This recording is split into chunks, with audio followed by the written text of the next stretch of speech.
Halo Sobat Kata Cerita. Like, comment, subscribe. Bab 94.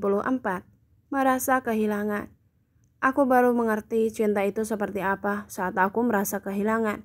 Aku baru mengerti betapa berharganya kamu saat aku merasa kehilangan. Aku baru mengerti betapa berartinya kamu dalam hidupku saat aku merasa kehilangan. Alvin Revalino. Di saat Alvin, Skyler, dan Silva sedang mengobrol di gazebo, lalu Raymond datang bersama Raylin. Tentu saja itu menyita perhatian Alvin, pandangannya tidak pernah lepas dari Alin. Baru datang loh, Mon? Tanya Skyler basa-basi. Iya, tumben, kata Skyler heran. Nungguin si Alin lama, jawabnya jengah.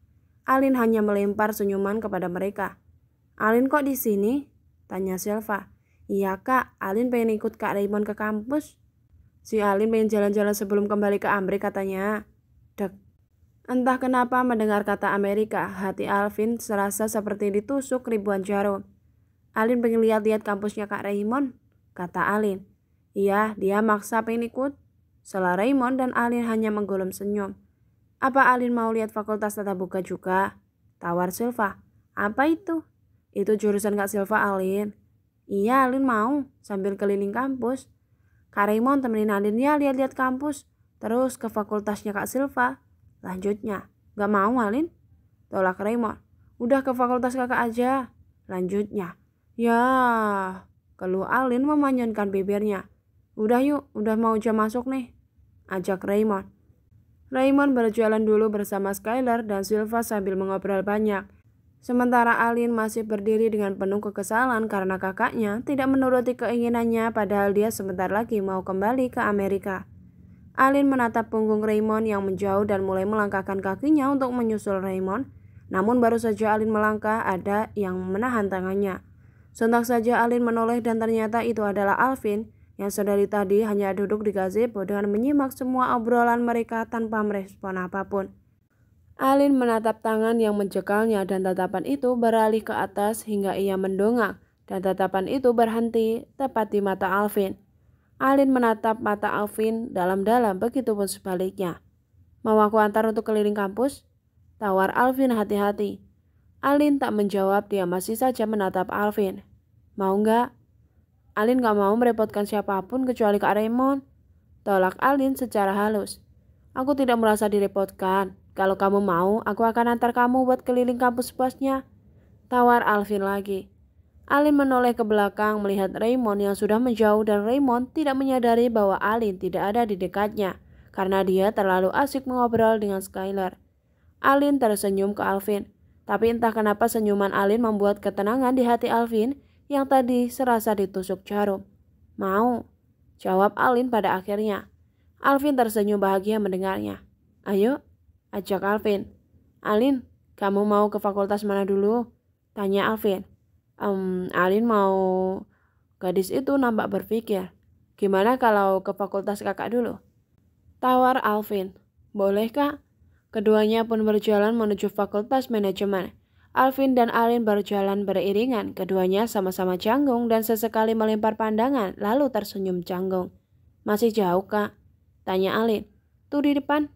Sesampainya di kelas Alvin, Alin memilih menunggu di luar dan duduk di kursi panjang yang berada di luar kelas. Pandangan gadis itu mengitari pemandangan di depannya. Setelah itu mengambil handphone di dalam tasnya untuk menghilangkan kegabutannya sambil menunggu Alvin. Sementara Alvin di dalam kelasnya menampak tidak tenang. Sesekali ia melihat ke arah jendela, di dalam pikirannya ada Alin. Apakah Alin masih ada di luar? Alvin mengetuk-ngetuk jarinya di meja, lalu dia memandang jendela lagi. Alvin pun tidak fokus saat dosen sedang memberikan materi. Lalu Alvin bangkit. Mau kemana kamu? Tanya Pak Iwan. Ke toilet pak. Oh silakan. Alvin berjalan keluar untuk menemui Alin, namun saat dia melihat di kursi, luar tidak ada keberadaan Alin di sana. Alin kemana? Alvin cemas dan mulai mencari Alin. Alvin terus mencari Alin ke sana kemari namun tak menemukannya. Lepasin! Suara Alin. Alvin menghentikan langkahnya mendengar suara itu dengan seksama. Jangan kurang ajar ya, kata gadis itu dengan diiringi suara laki-laki. Alin, gumam Alvin dan berlari ke arah suara. Saat sudah sampai di samping gedung fakultas manajemen, Di sana ada Alin yang sedang diganggu oleh 3 mahasiswa. Ketiga mahasiswa itu berusaha menggoda Alin dengan berusaha menyentuhnya dan memegang tangan Alin. "Udahlah, jangan sok jual mahal, ya enggak?" kata si lelaki berbicara pada kedua temannya dengan seringai di bibirnya. "Lepasin!" teriak Alin terlihat ketakutan dan berusaha melepaskan diri saat tangannya terus dipegang oleh lelaki itu. "Udahlah cantik, mendingan ikut aja sama kita." "Gak mau, lepasin!" teriak Alin. "Brengsek!" Rahang Alvin mengeras dan tangannya mengepal saat melihat Alin diperlakukan seperti itu. Dan tanpa aba-aba Alvin membanting tasnya ke sembarang arah dan dia langsung menendang salah satu dari lelaki itu hingga terjatuh. Kedua temannya pun menolongnya. "Jangan coba-coba ganggu cewek ini," peringat Alvin. "Sialan, ada yang sok jadi pahlawan kesiangan juga ternyata." Karena mereka tidak terima, akhirnya ketika lelaki itu menyerang balik Alvin. "Kak, Alin takut." Alin menarik kaos belakang Alvin. "Kamu jangan takut ya Alin, ada aku." Ketiganya menyerang Alvin hingga terjadi perkelahian antara mereka. Alvin dikeroyok, namun untungnya dia pas mengatasi itu karena mengingat dia adalah salah satu anggota X-Castle yang jago bela diri. "Buk!" Alvin memukul salah satu dari mereka. "Buk!" Alvin menendang ke atas rahang salah satu dari mereka. "Buk!" Alvin menendang bagian perut hingga mereka semua terjatuh dan kesakitan. "Sebaiknya kalian pergi dari sini," usir Alvin. "Kalau gue sampai lihat kalian ganggu cewek ini lagi, gue bisa lakuin hal lebih dari ini," peringat Alvin dan berbalik mendekati Alin. Namun karena mereka belum kapok juga, mereka kembali menyerang Alvin dan menendang punggung Alvin hingga Alvin terhembas ke depan. Hingga posisinya tepat di depan Alin yang sedang berdiri di tembok, Alvin langsung berjaga jarak dengan tangannya memegang tembok. Tatapan keduanya bertemu, lalu lelaki itu menarik kaos Alvin dari belakang dan buk. Lelaki itu memukul rahang Alvin hingga sudut bibirnya berdarah. Alvin mengusap darah itu dengan ibu jarinya dan menjilat ujung bibirnya sendiri. Alvin melemparkan tatapan tajam kepada ketiga lelaki di depannya dan langsung menyerang ketiga lelaki itu tanpa ampun. Buk, buk, buk. Semuanya berhasil dilumpuhkan oleh Alvin. "Awas lo ya," ancam lelaki itu. "Cabut," perintahnya kepada kedua temannya. Ketiga lelaki itu pun pergi. Alvin menatap punggung ketiga lelaki itu dan mulai menjauh. Lalu Alvin mendekati Alin yang masih terlihat ketakutan. "Kamu gak apa-apa, Lin?" tanyanya menatap fokus mata Alin. "Sudut bibir kakak berdarah," kata Alin bersedih. Alvin memegang sudut bibirnya dengan ibu jarinya sekilas. "Gak apa-apa kok," jawabnya santai karena itu tidak seberapa bagi Alvin. Tiba-tiba Alin berhambur memeluk Alvin. "Makasih ya kak, kakak udah nolongin Alin. Alin benar-benar gak tahu lagi apa jadinya kalau gak ada kakak tadi," ucapnya sambil menangis. "Iya Alin." Awalnya Alvin tak merespon pelukan Alin, namun secara perlahan tangannya menyentuh pucuk kepala Alin dan mengusap kepalanya dengan lembut. Ia berusaha menenangkan Alin dari rasa takutnya. Raymond yang menyadari adiknya tidak ada di dekatnya, dia pun mulai mencari adiknya hingga keliling kampus. Bahkan dia menghubungi Alin berkali-kali namun tidak diangkat oleh Alin karena handphonenya di silent. "Alin kemana sih? Nyusahin aja ini anak," gerutunya. Di saat Raymond sedang kebingungan mencari keberadaan Alin hingga sampai di Fakultas Manajemen, Raymond melihat Alin sedang berpelukan dengan Alvin. Sontak matanya mendelik dan segera menghampiri adik dan sahabatnya itu. "Alin?" panggilnya hingga menghentikan aksi keduanya. Raymond langsung menarik tangan Alin dan melihat mata Alin yang sembab akibat menangis. "Kamu kenapa, Lin? Kenapa nangis?" tanya Raymond dan seketika itu dia langsung menatap tajam ke Alvin. "Lo apain adik gue, Al?" tanya Raymond sedikit emosi. "Gue, buk." Tanpa mendengar jawaban dari Alvin, Raymond langsung memukul Alvin hingga lelaki itu terhuyung. "Kak Raymond!" teriak Alin dan berusaha mencegah aksi kakaknya. "Jangan kak, gue tahu lo nolak perjodohan itu, tapi bukan kayak gini caranya Al. Lo sama aja nyakitin Alin. Dan ngapain juga lo meluk-meluk adik gue? Lo mau ngasih harapan ke Alin terus lo tinggalin Alin dan nikah sama Lea?" Raymond terus mengeluarkan unek-uneknya selama ini. Itu pertama kalinya Raymond memukul Alvin. Jika ditanya sakit atau tidak, tentu saja sakit, bahkan lebih sakit dibanding dikeroyok ketiga lelaki tadi. Karena berkelahi dengan sahabatnya sendiri itu lebih menyakitkan. "Mon," panggil Alvin menatap Raymond dengan nanar.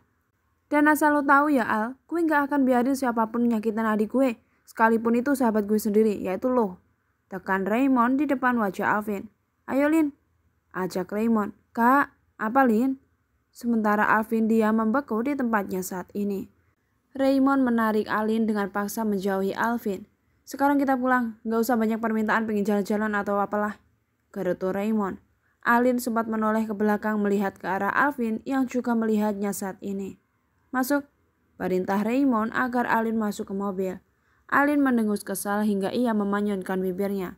"Pakai sabuknya," perintah Raymond. "Kita pulang sekarang," lanjutnya. "Tapi kan Kak Raymond masih ada kelas, biarin."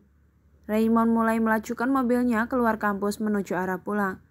"Apa yang udah Alvin lakuin ke kamu?" tanya Raymond kepada Alin. "Pasti dia udah kurang ajarkan sama kamu," lanjutnya menuduh yang tidak-tidak.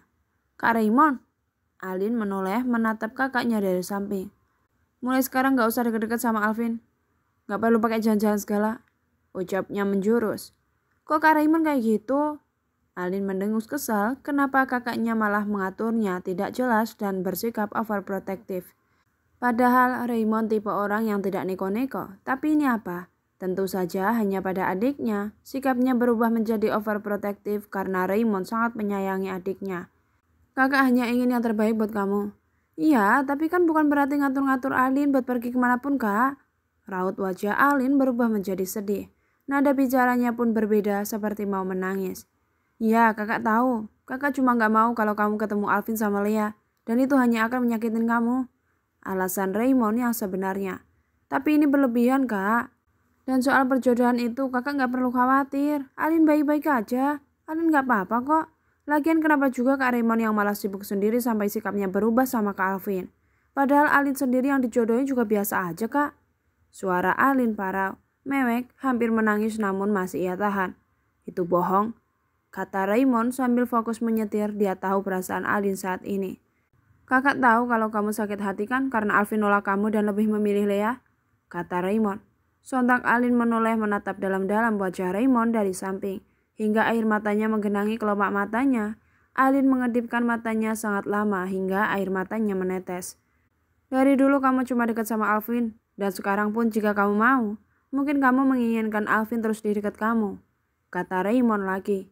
Kenapa semua perkataan Raymond benar? Karena tanpa Alin ketahui ketika Alin sedang sholat dan berdoa, tanpa sengaja Raymond mendengarnya, bahwa dalam doanya Alin menyebut nama Alvin dan Raymond cukup paham untuk itu bahwa adiknya ini telah menaruh hati pada sahabatnya.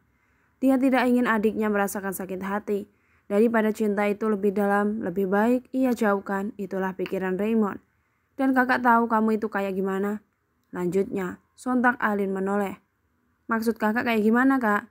"Karena Alin lemah, ya?" tanya Alin melawan. "Bukan gitu, Alin," tolak Raymond, padahal sebenarnya itu salah satu alasannya. Raymond masih fokus menyetir sambil berdebat dengan Alin. "Ya, Alin emang lemah. Bahkan bukan hanya mental Alin, tapi juga fisik Alin lemah." Alin berbicara sambil menangis. "Bukan gitu, Dek." Elak Raymond menoleh sekilas dan kembali menatap jalan karena dia masih menyetir. "Terus apa?" Suara Alin melemah, dia tidak kuat meneruskan perdebatan itu. "Dek," panggil Raymond dan menghentikan mobilnya saat melihat adiknya menangis. Alin terisak membuat hati Raymond terenyuh. Padahal dia tidak ingin adik kecilnya itu tersakiti. Tapi apa ini? Dia sendiri yang membuatnya menangis. "Maafin kakak, Dek, tapi kakak gak bermaksud kayak gitu. Apalagi nganggep kamu lemah," Raymond berusaha menjelaskan. "Asal kakak tahu ya, tadi Kak Alvin nolongin Alin dari laki-laki yang ngegodain Alin di kampus. Kak Alvin sampai dikeroyok sama mereka, cuma karena lindungin Alin," ungkap Alin menjelaskan kejadian tadi dan meluruskan kesalahpahaman antara Raymond dan Alvin. "Apa? Kamu digodain?"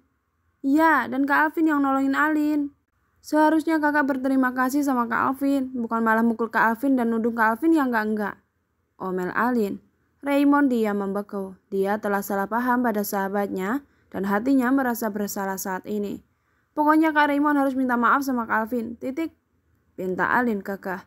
Raymond tak merespon, dia sibuk dengan pikirannya sendiri yang merasa tidak enak dengan Alvin.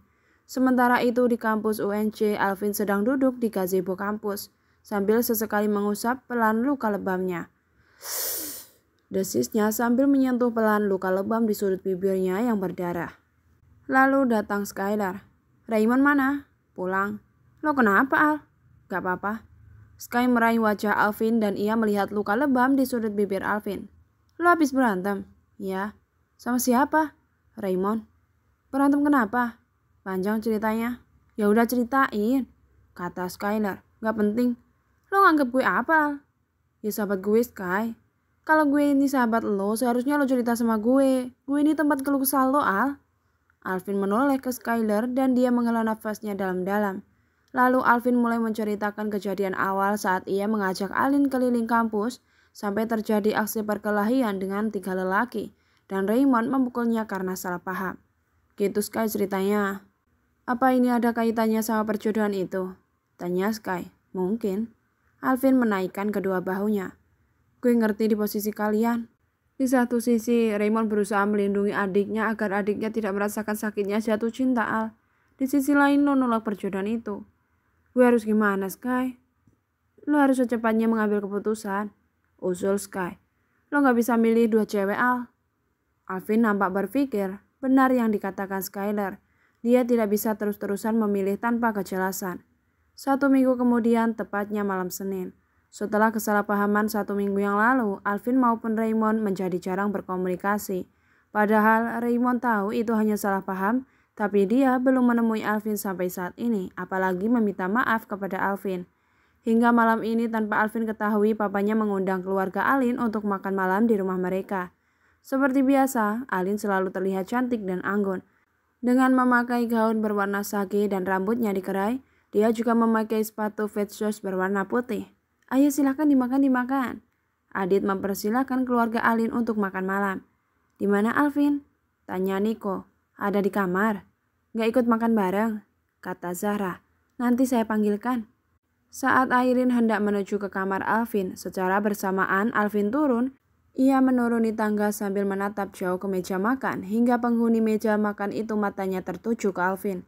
Lelaki itu memakai kaos berwarna putih dan celana chinos pendek. Dengan gaya rambut khasnya yang acak-acakan bagian depannya, dia terlihat tampan dan cool. Alvin, kemarilah, pinta sang papa. Alvin pun menghampiri mereka di meja makan. Duduk, perintah Adit. Alvin duduk, matanya terus saja memandangi Alin yang duduknya tepat berada di depannya. Bagaimana kabarmu, Alvin? Tanya Zahra. Baik, Tante. Syukurlah. Alvin dan Alin saling melempar pandangan dan setelah itu menundukkan pandangannya lagi. Niko, walaupun kita sudah membatalkan perjodohan ini, tapi jangan sampai kita memutuskan tali silaturahmi, kata Adit. Tentu saja, kita ini kan sahabat, Dit. Ya, tidak perlulah terlalu memperbesar masalah cuma karena membatalkan perjodohan, sambut Niko dengan senang. Dek, membatalkan perjodohan? Entah kenapa hati Alvin sakit dan tidak rela mendengar ucapan mereka yang menyinggung perjodohan, apalagi ada kata batal.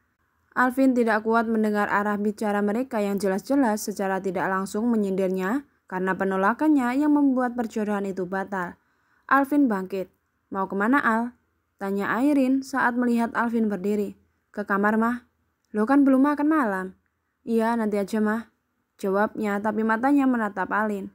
Sekalian aja kita makan bareng, Al. Nanti aja, Mah, aku belum lapar. Lagian mau ngapain sih ke kamar? Airin sedikit kesal karena Alvin bersikap tidak sopan padahal di sana ada keluarga Alin. Mau ngerjain tugas kampus, Mah. Alibinya. Oh gitu, ya udah. Alvin melirik sekilas ke Alin lalu pergi menaiki tangga. Dia masuk kamar dan menutup pintunya. Lalu ia berdiri di pintu kamarnya. Gue kenapa sih? Kenapa perasaan gue kayak gini? Katanya sambil menyandarkan kepalanya ke pintu dan memandangi kamarnya yang luas. Alvin tidak mengerti dengan perasaannya saat ini. Padahal dia sendiri yang menolaknya, tapi entah kenapa hatinya malah tidak rela saat perjodohan itu dibatalkan. Ada telepon dari Atala. Halo Tah, ada apa? Dion. Kenapa dengan Dion? Dion dikeroyok sama anak Brazier. Apa? Gimana ceritanya bisa dikeroyok? Panjang ceritanya, Al. Sekarang gimana keadaan Dion? Alvin mulai panik. Ya lumayan, Dion dirawat di rumah sakit. Gue UTW ke sana, kata Alvin. Alvin bersiap mengganti pakaiannya. Setelah itu ia bergegas menuju ke rumah sakit. Alvin berjalan dengan terburu-buru hingga menyita perhatian orang-orang yang sedang makan malam. Al mau kemana? Alvin tak menjawab, dia terus saja berjalan. Benar kata Kak Raymond, Kak Alvin memang lebih memprioritaskan Kak Lea. Batin Alin salah paham. Alvin menuju ke rumah sakit saat menjalankan motornya dengan kecepatan tinggi hingga laju motornya membelah jalan. 30 menit Alvin telah sampai di rumah sakit. Dia pun segera menanyakan ruang rawat Dion. Setelah menemukan ruangan Dion, Alvin langsung masuk dan di sana sudah ada Skyler, Silva, Atala, Dana, dan juga Raymond. Alvin mendekati mereka yang sedang berdiri di dekat ranjang pasien. "Gimana keadaan lo, Yon?" tanya Skyler yang baru saja datang belum lama ini sebelum Alvin. "Gue nggak apa-apa," jawabnya santai. Sedangkan Dana terus saja menangis sambil duduk memegangi tangan Dion. "Nggak apa-apa gimana? Jelas-jelas lo babak belur gini, Yon." Protes Skyler tidak terima sahabatnya diperlakukan seperti ini. "Gue nggak apa-apa, Sky. Lo tenang aja. Kalian juga tenang aja, gue baik-baik aja kok." Dion itu lelaki yang kuat. Dia tidak merasa lemah cuma karena rasa sakit yang ia alami. Padahal jika boleh jujur yang dirasakan Dion saat ini, tubuhnya terasa sakit dan remuk. Tapi dia berusaha menutupi dari para sahabatnya dan begitupun dari Dana. Karena Dana tidak berhenti menangis dari tadi, bahkan dari semalam. "Bunda, udah jangan nangis terus. Sebaiknya Bunda pulang istirahat. Bunda kan belum tidur dari semalam," perintah Dion, namun Dana menggeleng cepat. "Benar yang dikatakan Dion, nah. Sebaiknya kamu pulang dulu istirahat. Dion biar gue sama yang lain buat nungguin dia," kata Atala. "Tapi ya, aku mau nemenin ayah." Jika orang lain mendengar panggilan sayang, mereka adalah ayah bunda, mungkin mereka merasa ilfil. Tapi ini anak Castle yang mendengarnya. Tentu saja mereka sudah terbiasa dengan panggilan itu. "Dana, sebaiknya kamu pulang istirahat. Makan, pasti kamu belum makan kan?" kata Silva. "Tapi Silva, Dana, kamu lihat Dion. Dia sedang sakit, masa iya kamu sebagai pacarnya juga ikutan sakit cuma karena kurang istirahat dan gak makan?" kata Silva. "Benar kata Silva, Bunda. Tapi ya, Bunda sayang sama ayah kan?" tanya Dion. "Sayang ya." "Kalau sayang, tolong bantu ayah. Setidaknya jangan menambah rasa sakit ayah dengan melihatmu sakit," pinta Dion. "Pulang ya, nanti kesini lagi," kata Dion. "Baik ya, tapi nanti Bunda secepatnya kesini lagi." "Iya." Dion mengangguk dan tersenyum. Dana ini sangat menyayangi Dion. Bahkan kisah cinta mereka nyaris sempurna. Namun masalah dalam hubungannya cuma satu, yaitu Joker yang terus saja mengejar Dana. Diantarinnya sama Dion nampak memandangi sahabatnya satu persatu. Dia tidak tahu siapa yang mau mengantarkan Dana pulang. "Biar gue yang nganterin, sekalian nganterin Silva pulang, kasihan udah malam," tawar Sky. "Ya udah, makasih ya Sky." "Gue pulang dulu ya Yon, nanti gue kesini lagi," kata Sky. "Iya Sky," jawabnya. Skyler pun mengantarkan Dana lalu Silva. Sedangkan Atala, Raymond dan Alvin masih stay jagain Dion. "Arturo udah kasih tahu Yon?" tanya Tala. "Enggak," tolak Dion. "Mereka kan juga harus tahu Yon." "Benar kata Tala, lo itu mendingan kasih tahu orang tua lo biar mereka tahu keadaan lo," sela Raymond.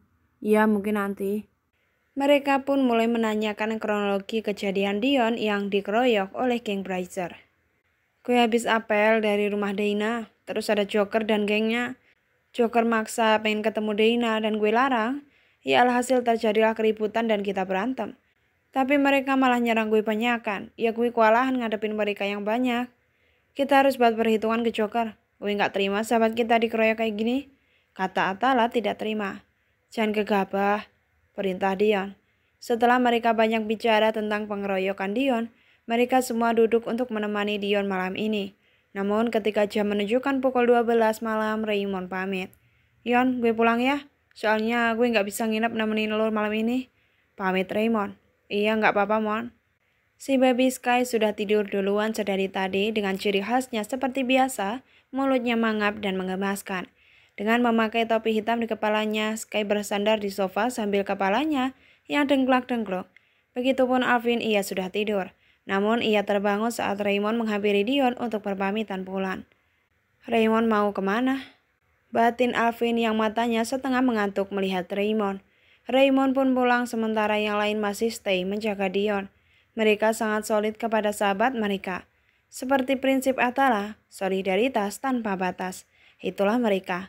Pagi ini Alvin baru saja pulang dari rumah sakit sekitar jam 8. Sedangkan yang lain sudah pada pulang sedari jam 6 pagi. Alvin memang susah bangun. Baru saja dia mau masuk ke dalam rumah, namun ada suara mobil Airin yang baru saja datang. Sontak Alvin menoleh, tapi dia tidak peduli, itu paling mamanya habis kerja. Kerja dan kerja pikiran Alvin saat ini. Alvin pun mandi dan mengganti pakaiannya sebelum ia kembali untuk ke rumah sakit lagi. Dia juga sudah izin dari kampus bahwa hari ini dia absen. Entahlah, Alvin memang tidak mood, perasaannya uring-uringan dari semalam. Tapi dia juga tidak mengerti perasaan apa itu. Hatinya tidak tenang, pikirannya kacau, rasanya dia seperti memiliki beban berat. Alvin berjalan hendak keluar rumah, namun dia bertemu dengan Airin. Al, kamu mau kemana? Bukan urusan mama. Dek. Selalu saja Alvin bersikap seperti itu terhadap Airin membuat hati Airin sakit. Alvin baru saja melangkahkan kakinya. Al, panggil Airin lagi. Apa kamu tidak ke rumah Alin? Lanjutnya, mendengar nama Alin, itu berhasil membuatnya menghentikan langkahnya dan dia diam sejenak. Memangnya kenapa? Kenapa aku harus ke sana? Alin berangkat ke Amerika hari ini, Al. Dek. Jantung Alvin serasa berhenti berdetak saat itu juga. Rasanya ia sulit bernafas. Bukannya Senin depannya, mah? Kata Alvin, suaranya terbata-bata karena rasanya sesak sekali. Iya, tadinya mau Senin depan, tapi Alin minta dipercepat hari ini. Mama juga habis dari sana untuk melepas kepergian Alin, jadi Mama menemuinya. Ibunya, ya sudah, Mama mau pergi ke kantor dulu ya, nanti tolong jagain Alisa. Airin mengusap pundak Alvin lalu pergi. Alvin membeku di tempatnya, dia meremas dadanya yang serasa sakit. Rasanya dia sudah kehabisan banyak oksigen saat itu juga, dan dia sulit untuk menghirup oksigennya kembali. Alin, suaranya melemah. Hati dan tubuhnya bergetar hingga rasanya dia sulit untuk melangkah. Dia mengumpulkan keberaniannya dan juga kemantapan hatinya. Dia melangkahkan kakinya untuk menuju ke rumah Alin. Ia segera menaiki motornya dan segera melajukan dengan kecepatan tinggi hingga full. Ia tidak peduli dengan lalu lalang di jalan, yang terpenting dia cepat sampai di rumah Alin. Alvin melajukan motornya secara zigzag hingga melewati beberapa kendaraan di jalan. Dia tidak peduli dengan keselamatannya saat ini. Hingga akhirnya saat ia sampai di persimpangan jalan, ada pemotor dari arah yang berlawanan melaju dengan sangat kencang bersamaan dengan laju motor Alvin. Mata Alvin terbelalak saat ada motor yang melintas di depannya. Dia pun segera mengerem secara mendadak, namun karena jaraknya semakin dekat, membuat Alvin membanting setirnya ke samping hingga ia terjatuh dan terseret motornya ke pinggir jalan. Ah! Lenggo Alvin saat punggungnya membentur pembatas jalan trotoar di sana. Semua orang teriak histeris saat Alvin jatuh dan semua orang segera menghampiri Alvin untuk menolongnya. Ada orang tabrakan, ada orang tabrakan. Seruan semua orang berlarian berniat menolong Alvin. Woi, itu ada yang kecelakaan. Itu tolongin tuh. Seru yang lainnya lagi. Itulah teriakan para manusia yang berada di jalan raya itu. Semua berlarian menghampiri Alvin. Alvin dengan setengah kesadarannya melihat sudah banyak orang di sekelilingnya. Mas, bangun mas. Sekiranya itulah seruan mereka. Kondisi tubuh Alvin terdapat banyak luka. Celana jeansnya pun robek hingga mengakibatkan luka yang dipenuhi darah di lututnya. Punggungnya pun terasa remuk karena membentur pembatas jalan. Ayo kita bawa ke rumah sakit. Mendengar kata rumah sakit, seketika Alvin menggeleng cepat. Duh, gimana nih? Mas, mendingan ke rumah sakit aja mas, kondisi mas parah. Enggak, ucapnya melemah. Aku mau ke rumah Alin, kata Alvin sambil meringis kesakitan. Alin? Semua orang berseru nama Alin secara kebingungan karena mereka tidak mengerti apa yang dimaksud Alvin. Mas, sebaiknya kita ke rumah sakit mas, kata yang lain. Enggak, tolak Alvin dan berusaha bangkit namun terjatuh lagi. Tuh kan gak bisa jalan, udah kita ke rumah sakit aja mas, kata mereka. Enggak, tolak Alvin lagi berusaha bangkit. Alin, gumam Alvin mengingat Alin yang akan segera pergi ke bandara. Dengan sisa kekuatannya, Alvin bangkit dibantu oleh orang-orang yang ada di sana. Kaki Alvin berdarah hingga jalannya pincang, namun terus ia paksa untuk menaiki motornya. Mas yakin gak mau kita anterin ke rumah sakit? Tanya lelaki paruh baya di sana. Iya pak, jawabnya sambil menahan perihnya luka akibat kecelakaan tadi. Kaki Alvin bergetar menahan sakitnya luka itu. Dia mulai melajukan motornya perlahan dan sedikit oleng. Hati-hati ya mas, peringat semua orang. Makasih pak. Semua orang pun bubar setelah Alvin pergi dari sana. 15 menit Alvin telah sampai di rumah Raymond. Dia turun dari motornya dengan berjalan pincang meraih gerbang besi di depannya. Alvin berpegangan pada gerbang besi itu dan matanya memandang jauh ke rumah Alin. "Alin!" teriak Alvin memanggil Alin dengan nada yang melemah. "Alin!" teriaknya lagi. Brak, brak, brak. Alvin mengguncang gerbang itu dengan kuat hingga bunyinya sangat keras. Lalu Alvin mencari slot kunci gerbang, tidak digembok, hanya di slot saja. "Alin!" panggilnya lagi, kali ini suaranya dipaksa agar lebih keras. "Alin, aku mau ngomong sesuatu sama kamu, Lin!" teriaknya lagi. "Alin!" Suara Alvin semakin melemah. Lalu dari arah pos keluar satpam rumah.